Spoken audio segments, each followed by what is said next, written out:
All right, let's start with this straightforward bit. The Russians massively outnumber the Ukrainians, and they have a lot more men to lose, and they have a lot higher tolerance for casualties. So the 2 or 3 to 1 ratio that the Ukrainians have been inflicting on the Russians in terms of casualty ratios is wildly insufficient if the Ukrainians are going to win. They need to achieve a series of mass fatality events that kills at least minimum 500,000 Russian troops in a very short period of time. That is very difficult to do. They also, because of the numbers disconnect, can only win if they win on quality and, above all, mobility. And they haven't been able to do that this winter because it has been freakishly warm in Ukraine all winter. The ground never froze solid. It's still about 40 degrees today on the 1st of February in Kiev. And that means that all of the fields are not frozen solid, they're mud. And the Ukrainians can't maneuver in the mud, so they can't use their superior mobility in order to encircle, cut off, and dice up the Russian troops. This is buying the Russians times to reinforce. They've started a second, what's the word I'm looking for here? Mobilization. And by the time we get to May 1, which will be spring and mud season will be over, the Ukrainians will have more troops with more training and better equipment, but the Russians will have thrown an extra 500,000 men into the fight. So we're going to find out very, very soon, certainly before the end of June, which of these battle strategies is going to be more effective. And the numbers absolutely favor the Russians. Because remember, unless the Ukrainians can inflict 8 to 1 casualty ratios, they still lose. But if they can pull that off and completely break Russian military power, then it's game on. We will know by mid-June just who's going to win this war. Now, step 2, the impact that this has on all those economic issues you were bringing up. The Russians are a major producer or processor of any number of industrial and agricultural materials that just don't have good substitutes anywhere.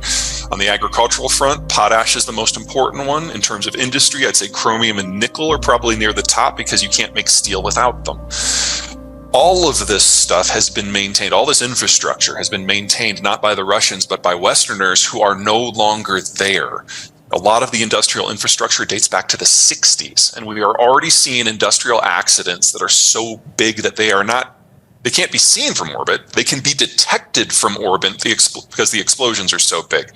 It's happening in energy and natural gas. It's happening in agricultural production. It's happening in chemicals. So whether it happens in 3 months or 3 years, we need to count on most of the industrial materials that the Russians send to the rest of the world going away, regardless of who wins this war.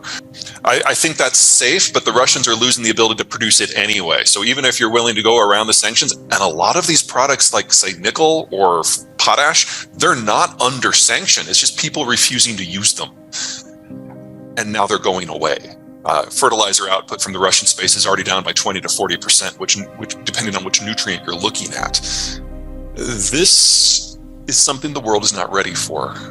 If we really are going to reindustrialize the United States, we need a lot of steel. If we are really going to electrify everything, we need 4 times as much nickel and 10 times as much lithium. We can't do that normally. We've never, as a species, been able to double the volume of any material that we were already had in use within a decade, and we have to do it for 14 things for the Green Everything program. And we're going to now do it without the Russians. So we are looking at significant corporate breaks in terms of the supply for a lot of basic materials. The ones I'm most concerned about by far are those fertilizer materials. We were very lucky in 2022. Farmers the world over had great weather, and everyone had a backup fertilizer supply in their back pocket. That's gone. And Mother Nature is never that nice 2 years in a row. So this is probably the beginning of a significant year of food shortages on top of the industrial shortages. Well, you remember that first week of the war when that giant convoy was moving south from Belarus to Kiev, and we thought it was all over on like day 2. And then on day 4, it stopped because they forgot fuel. And on day 7, all the soldiers walked back to Belarus because they also forgot food. Everyone I know in NATO kind of came to the same conclusion, that the Russians don't know how to fight. It's not that they've forgotten the lessons of the Soviet period, it's they've forgotten the lessons of the Tsar. They're almost starting from scratch. And if you put NATO up against the Russians directly, you're going to get 1,000 to 1 casualty ratios. And that made no one happy. Because if the Russians can win in Ukraine, we know they're coming for Poland and Estonia and Latvia and Lithuania and Romania, and those are NATO countries. But they're not. They're not coming across those countries. NATO isn't going to allow that. Ukraine's not a NATO member. But if we get that, if Ukraine loses and we get that head-to-head Russian-NATO fight, we know we will wipe the floor with them. But the Russians see this as a fight for their existential existence. Yeah. And they will use every card they have. The Russians. There have not been protests in Russia, not just because the propaganda has dug into the Russians. He has more support than the West thinks he does. A lot more. There's not a challenge to him from within. And if you think back to the first mobilization, 1 million men fled the country. There were no protests. The Russians are broadly in favor of the war. They would just prefer not to fight in it. Let me hit this from a slightly different angle, knowing that I'm just going to get a lot of hate mail no matter what I say. We have been living in a capital bubble. The ongoing conflict between Ukraine and Russia is a matter of global concern, not only from a political and humanitarian perspective, but also due to its potential impact on the world's economy. The conflict began in 2014 when Russia annexed Crimea, a Ukrainian territory, and has since escalated to a full-scale war in eastern Ukraine, causing thousands of casualties and displacing millions of people. The economic impact of the conflict has been significant, with both Ukraine and Russia suffering the consequences. The sanctions imposed by Western countries on Russia have had a severe impact on its economy, resulting in a decrease in oil prices and a drop in the value of the ruble.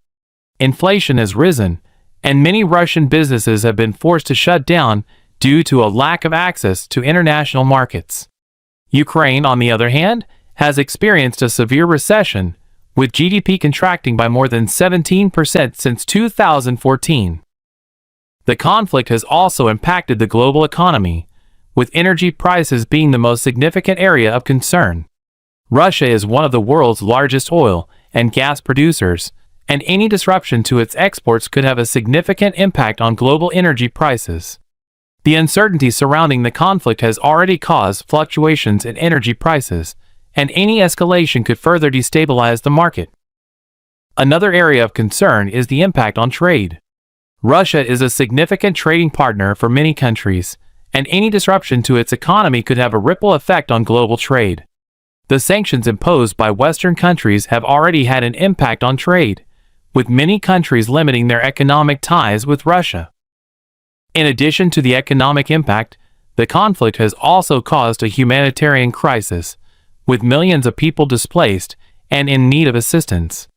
This crisis has led to a strain on resources in neighboring countries and an increase in the number of refugees seeking asylum in Europe.